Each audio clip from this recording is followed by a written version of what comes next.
Muito bem. Esse é o primeiro programa de uma série de programas que eu pretendo fazer, né? Meu nome é Pedro Augusto, sou aluno de Ciências Sociais da PUC de Campinas e eu estou querendo desenvolver um projeto, na verdade, que é de poder trazer para as pessoas da cidade uma certa reflexão sobre certos aspectos da vida delas que a gente não tem acesso assim, através das mídias já estabelecidas na cidade, enfim, né? Então é uma maneira de tentar criar um espaço que a gente possa trazer coisas relacionadas à própria cidade, à cultura da cidade, à vida das pessoas, de uma maneira democrática de trazer isso para as pessoas assim, através da internet, que é uma forma também já tão democrática, né, de trazer o conhecimento para as pessoas, né? Então esse é o primeiro programa, é uma honra para mim estar aqui com você hoje, podendo te entrevistar. Eu gostaria de pedir para você que falasse, assim, primeiramente, assim, quem é você, sobre a sua carreira artística, sobre o seu trabalho, para que a gente possa depois falar a respeito e sobre a cultura e o teatro aqui na cidade de Campinas. Tá bom, então vamos lá. Bom, eu sou Maria Inês de Rezende Viana. O nome artístico é Inês Viana, é o nome que eu uso desde que eu me formei na Unicamp. Fiz artes cênicas na Unicamp, já fazia teatro também anteriormente, né, de forma tímida. Depois que eu entrei na Unicamp, me formei, passei pela experiência toda, é que de fato comecei a minha profissão, digamos assim. E nesse tempo todo, que me formei em 90, né, já tem um bom tempo, muitas coisas tenho feito. Tenho me dedicado, na verdade, mais para a área da educação, pensando na educação de uma maneira informal, porque eu trabalho com as aulas de teatro, que é o meu ofício principal, digamos assim. Trabalhei como atriz, trabalho como diretora também, mas não diretora de profissionais, eu dirijo pessoas que são amadoras no melhor sentido, né, da palavra, porque às vezes existe um preconceito em relação a essa questão do amador, mas na verdade é uma palavra muito bonita, porque o amador é aquele que faz por amor. Ele não precisa de dinheiro para fazer as coisas, ele faz porque ele tem um sentimento em relação àquilo. Então, quando a gente fala do teatro amador, o sentido real da palavra seria esse: a pessoa está fazendo porque aquilo é algo significativo na vida dela, porque ela ama fazer aquilo, porque aquilo traz coisas boas para ela, e não necessariamente para ganhar dinheiro. Então, eu dirijo amadores nesse bom sentido da palavra, não profissionais, e trabalho no Teatro do SESI também na parte administrativa. Aí são as mais variadas funções, né? E, assim, no aí caso... você vai perguntando o que você quer saber. Assim, eu vou ficar falando muito aqui. Assim, na sua experiência, assim, quais foram os percalços assim, que você encontrou, no sentido assim, de, por exemplo, assim, as dificuldades que você enfrentou, por exemplo, assim, em relação à questão de, depois da formação, quais são os caminhos, né? Porque a gente vê, por exemplo, hoje em dia, né, a parte do teatro aqui na cidade de Campinas, né, a gente tem, existem algumas possibilidades, né, da pessoa poder entrar na área do teatro, né? Mas assim, em relação antigamente, assim, você acha que hoje em dia está mais difícil ou menos difícil, assim, para as pessoas? Então, eu não sei te dizer se é mais difícil, menos difícil, porque ao mesmo tempo que aumentaram as possibilidades de uma pessoa que quer realmente ser só ator, atuar, tá? Aumentaram as possibilidades. Existem mais grupos hoje em dia, existem mais canais de TV que produzem novelas, né, e uma série de outras coisas. Tem até, acho que uma emissora daqui de Campinas que trabalha com umas séries, uma coisa bem independente. Então existe um campo maior, mas também muito mais gente querendo fazer teatro. Os cursos de teatro aumentaram também, os cursos técnicos de teatro aumentaram. Então você tem no mercado muito mais gente. Agora, não é uma profissão fácil, mas eu não sei se hoje em dia existe alguma profissão fácil. Porque nós estamos num mercado que é saturado em quase todas as áreas. A pessoa tem que se dedicar muito, ela tem que estudar muito, ela tem que estar muito querendo fazer. Porque se ela não quiser fazer, de fato, ela não vai conseguir fazer. Isso em qualquer área. O teatro, é lógico que é um pouquinho mais difícil nesse sentido. Tá? Mas as possibilidades, como eu disse, ampliaram bastante. Eu não sei se eu tive dificuldades, eu acho assim que, na verdade, apareceram algumas oportunidades que eu aceitei, e dentro dessas oportunidades eu tinha uma flexibilidade também.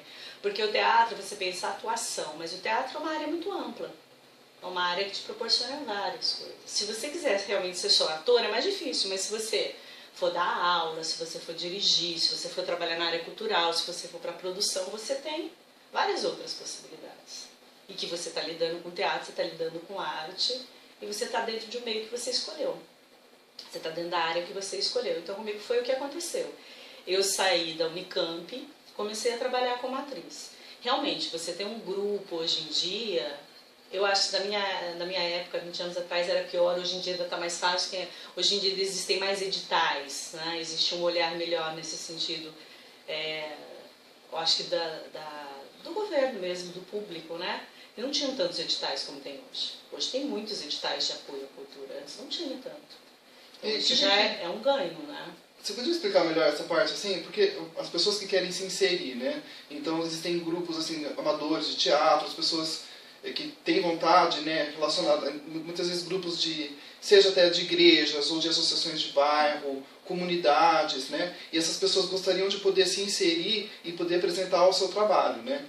Então, como que, aqui na cidade de Campinas, para as pessoas que querem seguir, começando pela parte de estudos, assim, né? Como para a parte de apresentar os seus trabalhos aqui na cidade de Campinas, qual você acha que são o que você diria para essas pessoas assim que estão nesse caminho? Então, acho assim, a primeira coisa, se a pessoa tem um interesse pelo teatro, ela sente que é movida nessa direção, ela deve procurar uma experiência para ver se de fato é aquilo que ela gosta ou não.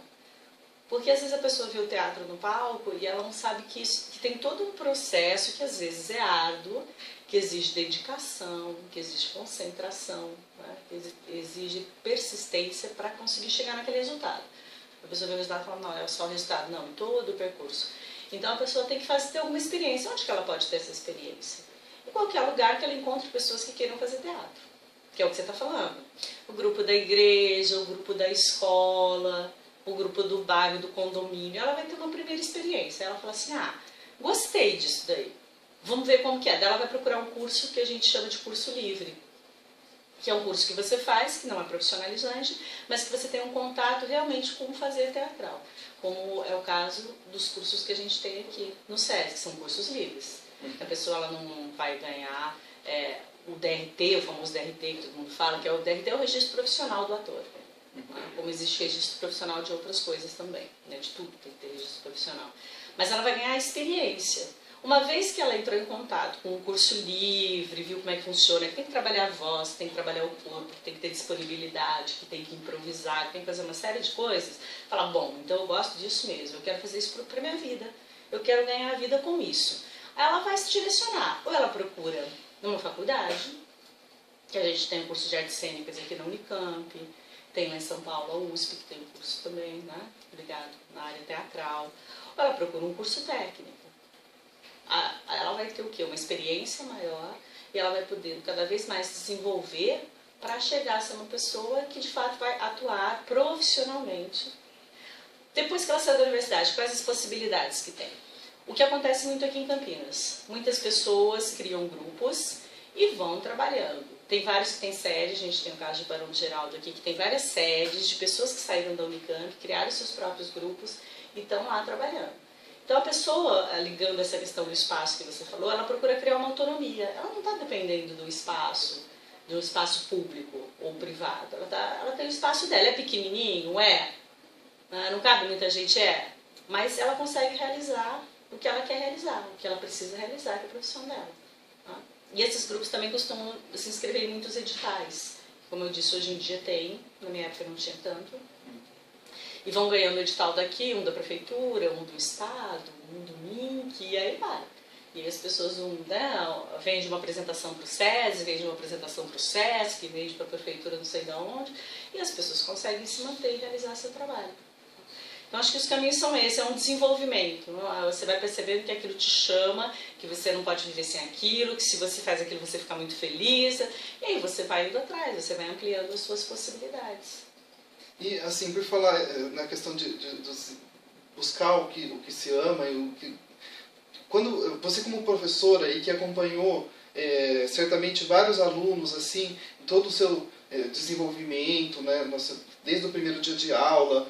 E como que você sente a importância do teatro, do fazer teatro na vida das pessoas, né? Mesmo, por exemplo, que a pessoa não faça o teatro assim como profissional, mas, por exemplo, como amador, que de repente tenha uma intenção de se expressar, né, através do teatro, como através de outras artes, inclusive.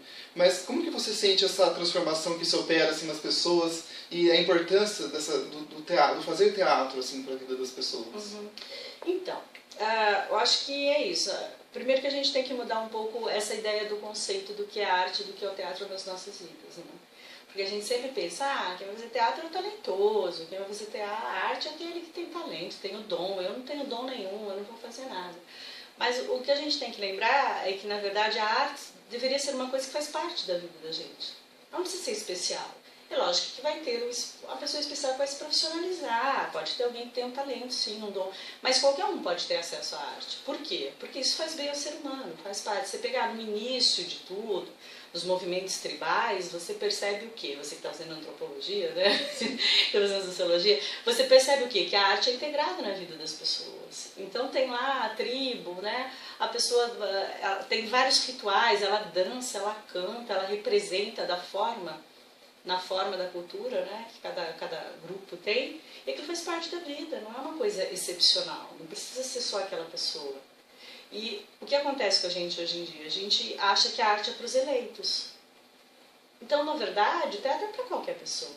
Estar em contato com a arte é para qualquer pessoa. Você pode tocar o violão, você pode cantar, você pode desenhar, você pode representar e ter outra profissão. Que é o que acontece com a maior parte dos alunos que procuram aqui o curso de teatro. São pessoas que têm outras profissões, das mais variadas, professor, advogado, porteiro, vendedor, e a pessoa sente que falta alguma coisa na vida dela.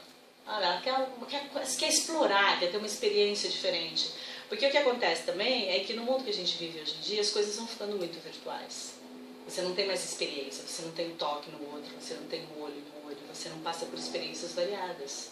Tudo fica na cabeça, tudo fica no imaginário, tudo fica na tela.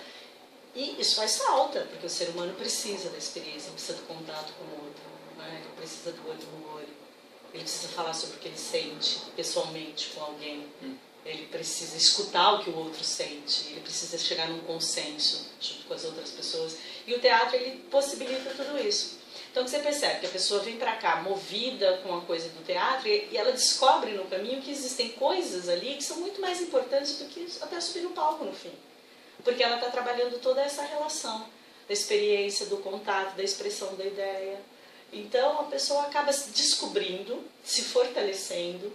É isso da minha experiência como professora. As pessoas se descobrem, se fortalecem, às vezes até mudam as opções que têm na vida por conta desse fortalecimento, porque elas passam a se conhecer melhor.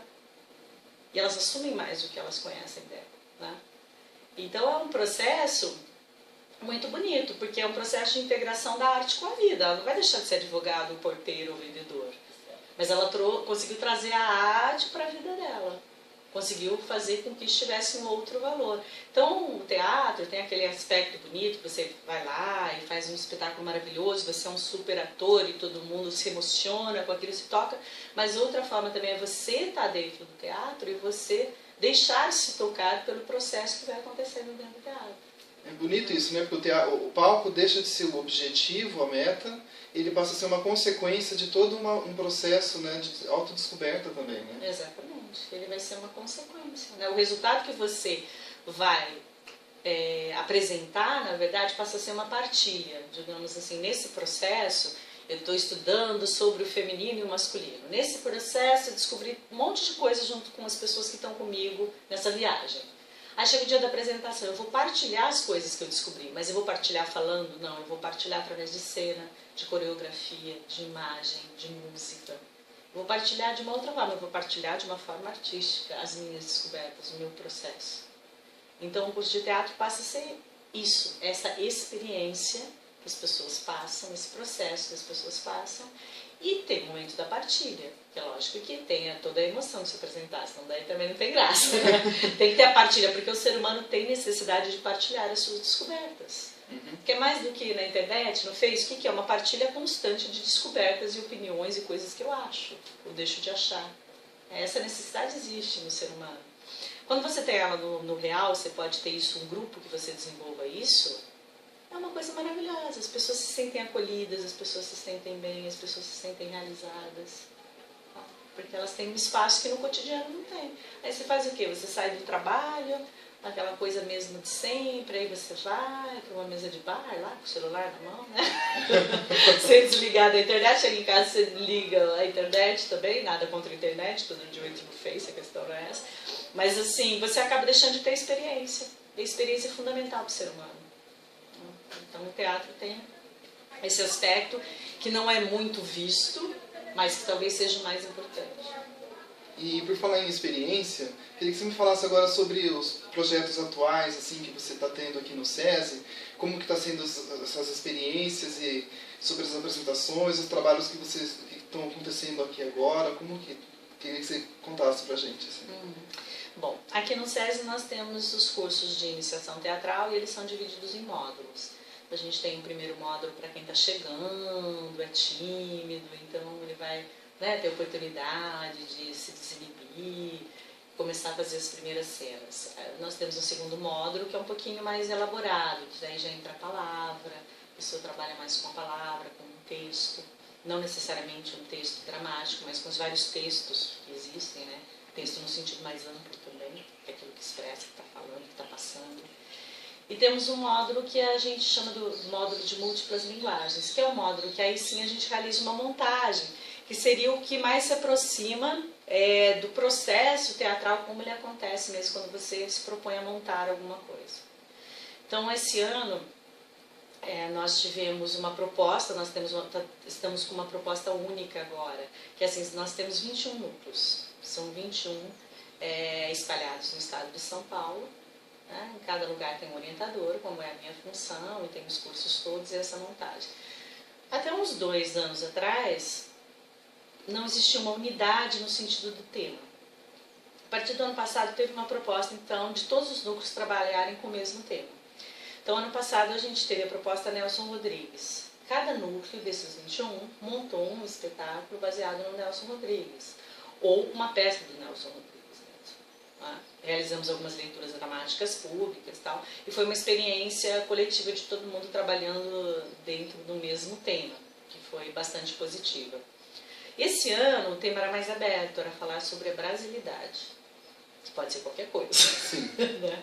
Que é uma coisa assim enorme, o que é ser brasileiro, o que é essa identidade, qual é a minha identidade que eu enxergo no outro, o que é isso afinal de contas.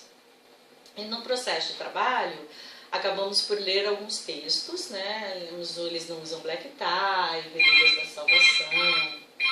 A gente vai fazer uma pequena pausa e depois a gente continua. Você vai fazer pergunta de novo? Tá bom, né? Porque daí você fica com o bloco inteiro, eu acho.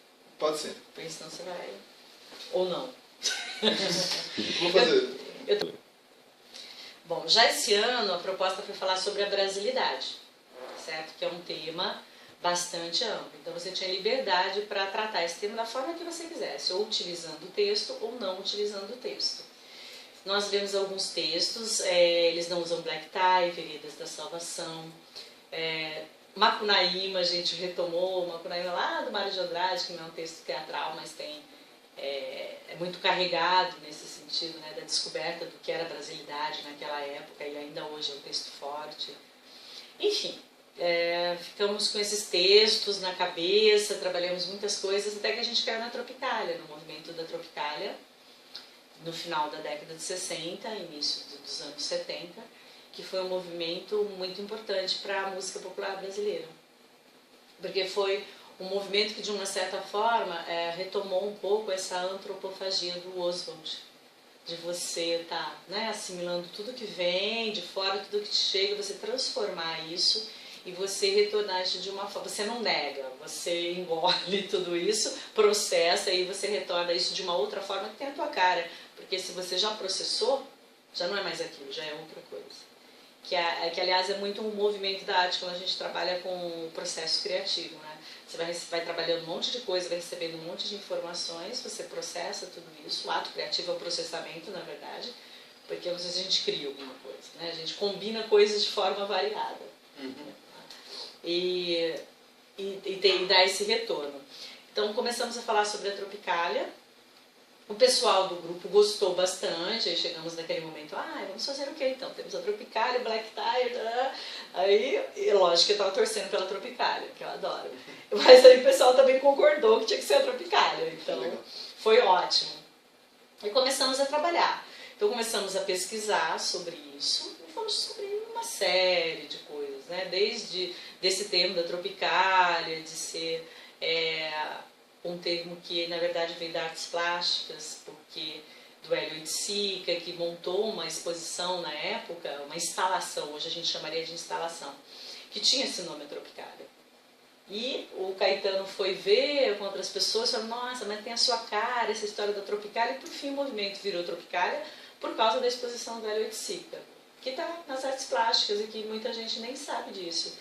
Que o Hélio foi uma pessoa muito importante dentro das artes plásticas, porque ele propôs uma transformação, ele começou a assimilar elementos que eram externos, então ele achava o máximo o samba da favela, a estética da favela, e essa exposição dele tinha isso, você tinha que pisar na areia, você tinha umas barracas com chita, que era uma coisa que no final da década de 60 era muito estranho, a favela era um lugar muito estranho, continua sendo, né? Mas era mais estranho ainda. Então ele trouxe essas informações. E outra coisa importante que ele tinha também é que ele falava que ele criou os famosos parangolés, que tem até a música da Adriana Calcanhoto, que fala sobre parangolé, mas que é isso, né, um parangolé? Então a ideia dele era a seguinte, que você teria um retângulo de pano, e com esse retângulo de pano você enrolava no corpo e você movimentava. Então você passava a ser um agente, você não era mais uma pessoa que assistia uma obra de arte, você fazia a obra de arte através do seu movimento. Então era uma cor ambulante que ficava mexendo e aquela cor era uma obra de arte. Era uma obra de arte em movimento. Isso na época era bastante revolucionário. Você pensar, ele queria tirar a obra de arte do museu, dos espaços fechados. Não, mas na favela, na escola de samba existe a arte, existe o movimento. Então ele foi um cara que incitava a ação, de você sair da atitude passiva e você começar a agir no mundo. E dentro da arte tinha a ver com isso. E o público era isso. Você entrava na exposição, você tinha que tirar o sapato e pisar na areia. Se hoje isso já causa estranhamento, imagina naquela época. Peraí, como é que é? Tem que tirar o sapato? Então, ele foi bem importante dentro do movimento pensando nisso, que esse nome veio daí e que aí ficou, né, a Tropicália. A Tropicália Então, quando em relação à peça, a abordagem que se faz da Tropicália não fica focada em cima do Caetano, do Gil, lógico que eles estão presentes em tudo, que foram figuras importantes, né, como outras também, como Zé, né, e outras pessoas que estavam no movimento. Mas não fica focado, não é um espetáculo biográfico. Não se fala em nenhum momento de ninguém. A ideia é com o espetáculo passar o clima da época, como era politicamente o país naquela época, o que representou esse movimento, o que importava desse movimento. Então o espetáculo ele é um espetáculo fragmentado, ele não é linear. O nome ficou Folhas de Sonho, que é um trechinho da música, né, de uma das músicas desse material aí da Tropicália. E nesses fragmentos você vai percebendo o que estava sendo aquela época. A gente trabalha tanto com imagem de projeção, quanto com música. Temos 3, 4 pessoas, 5, 6 pessoas tocando, cantando. Todo mundo no espetáculo canta diversas coisas também. E a ideia é mostrar o que influenciou o tropicalismo, na verdade. O que acontecia na época, o que influenciou o tropicalismo, e essas coisas vão chegando através de várias informações, né? De coreografias, de músicas, de imagens, de cenas mais tradicionais, como a cena da família no início, que busca falar da situação que o Brasil se encontrava naquela época, da repressão, que era a repressão tanto familiar como a repressão militar, e que gerava nas pessoas um medo muito grande de fazer qualquer coisa nova, de qualquer coisa diferente. E aí vem um movimento como o tropicalismo no meio desse panorama assustador que se propõe a revolucionar de outra forma. Não falar assim, peraí, não é isso, e sai pra rua e protesta. Não, era uma revolução através da arte, da estética. Então, essa questão estética era muito importante, porque você pode revolucionar pelo conteúdo e pela forma. O conteúdo é você ficar falando, né? Não, isso está errado, vamos sair na rua, vamos protestar. A forma é você ter uma ação diferenciada que perturba as pessoas. Então, por exemplo, uma coisa simples, só para você entender. Naquela época todo mundo usava roupa bonitinha, né? O pessoal da Tropicália põe uma roupa que jamais ninguém poria, sabe? Com uma cor diferente, com um modelo diferente. Você, é uma coisa meio unissex, não sabia se era homem, se era mulher. Numa época que isso tudo era muito marcado, que você tinha que usar a calça do uniforme e a camisetinha, e os homens usavam aquele paletózinho, ou então aquela calça social, e homem usava tal cor e mulher usava tal, você está transformando aí pela estética. Porque a pessoa fala, não, peraí, que liberdade é essa? Como que ele tem coragem de colocar uma túnica de banana? Que isso? Ninguém jamais usaria uma túnica de banana. Então, é uma outra forma de você revolucionar também. E a relação das músicas, do tropicalismo também. A forma do que se tratava, do que falava, como era. Tem a polêmica questão da guitarra, que os músicos brasileiros na época falavam, não, o negócio do Brasil é violão, é bossa nova, não tem nada de guitarra. A gente chegou outro e falou, não, por que não a guitarra? Vamos devorar essa guitarra e ver o que sai dela. Hoje, que é uma coisa simples pra gente, na época foi uma questão super polêmica, né? Inclusive entre os cantores da época, de um falar, não, como você traz a guitarra? Uma coisa assim, né, de um condenar, criticar o outro das suas ações. E o tropicalista, ele teve essa coisa, falou, não vamos negar as coisas, espera lá, vamos dizer só que o Brasil é o violãozinho, a bossa nova, é a música de protesto. Não, tem outras coisas, a gente pode revolucionar de outra forma. Então teve uma importância muito grande, né? Porque mexeu com todo mundo, mexia com tudo. Durou pouco tempo, porque estava numa super de uma repressão na época. Logo depois a coisa ficou mais pesada ainda, muita gente sendo presa, morta, exilada. Tanto é que foi a situação que o Caetano foi para fora do Brasil, o Gil foi para fora do Brasil, né? Muita gente parou na cadeia. Então isso acabou interrompendo esse movimento. O tropicalismo, porque também não tem como, né? Porque as pessoas morriam, matavam por causa de parece ser muito revolucionário.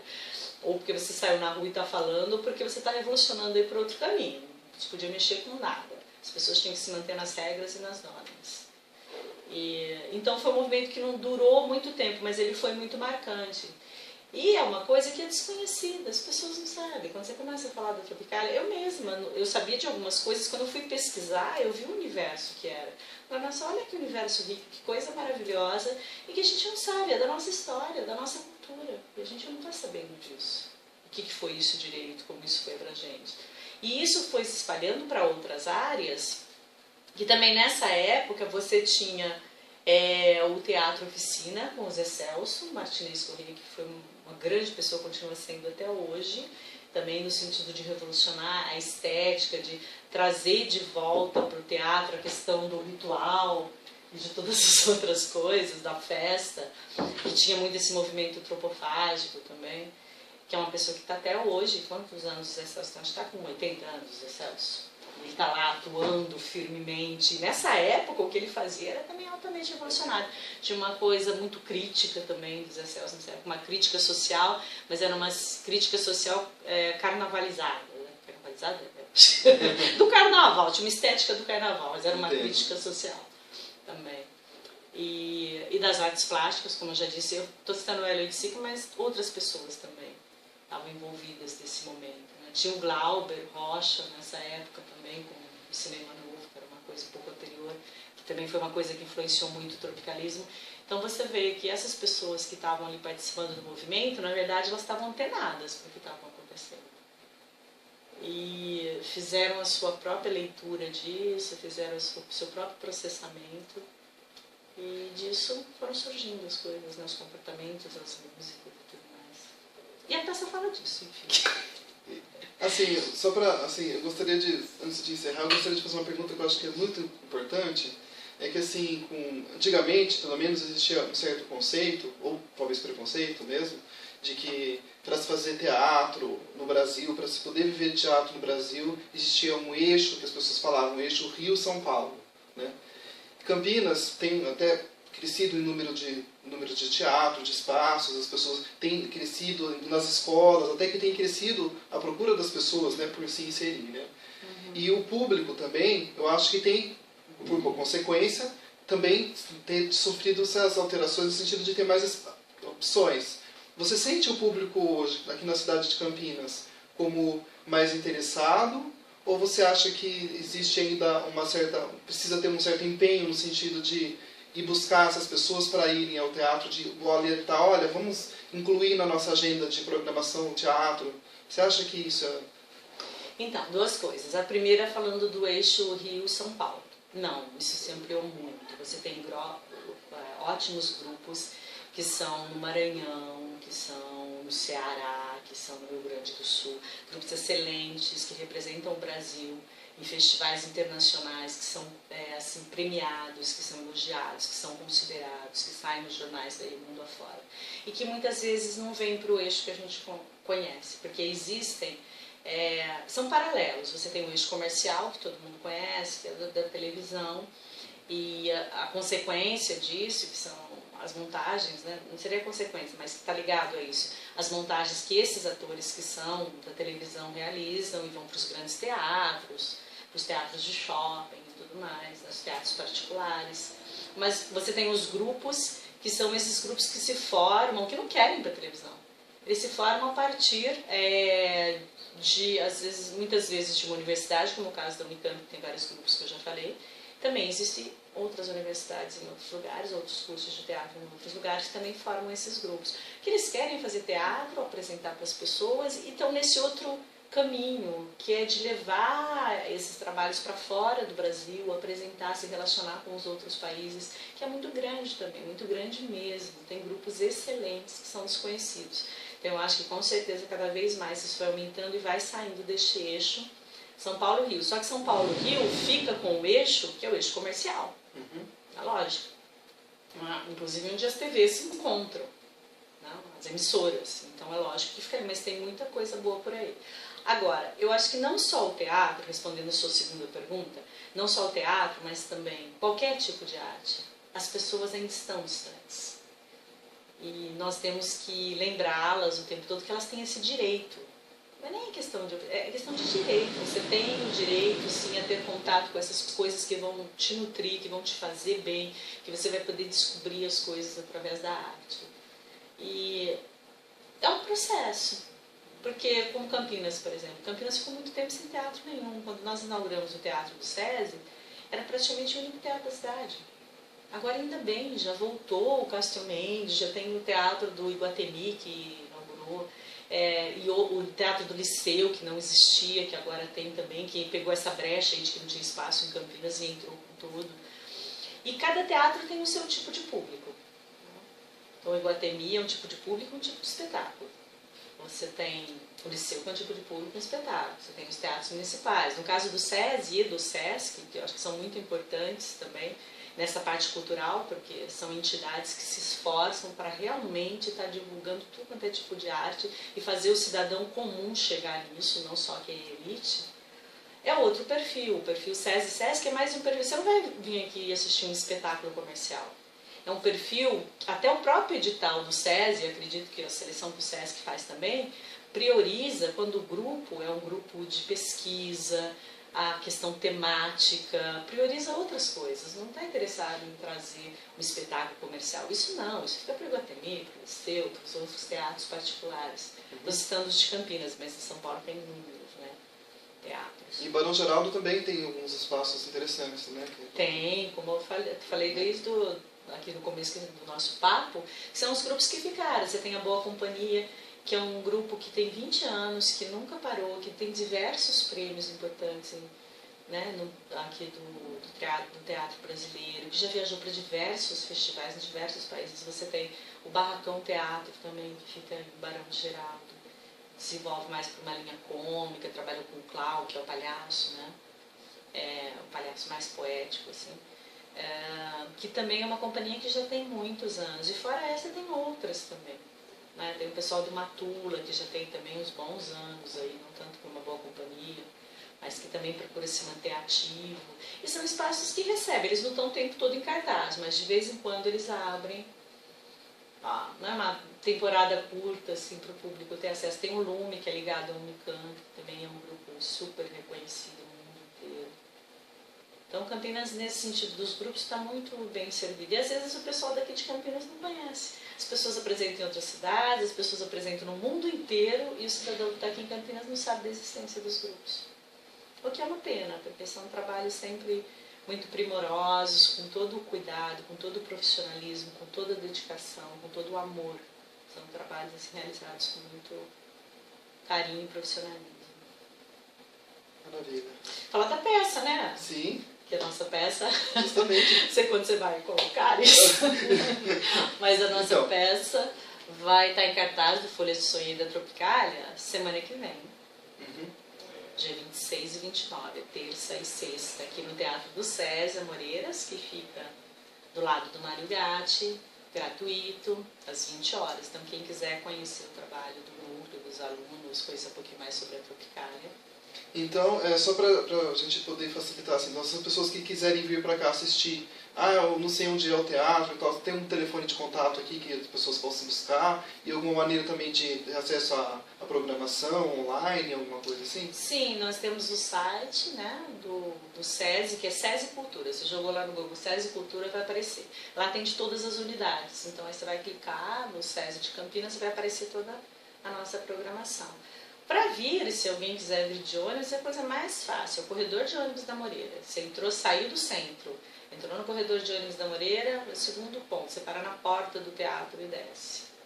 Então é um lugar bem fácil o acesso. Onde você vem de carro também, aí você não pode vir para o corredor, é lógico, porque o corredor é dos ônibus.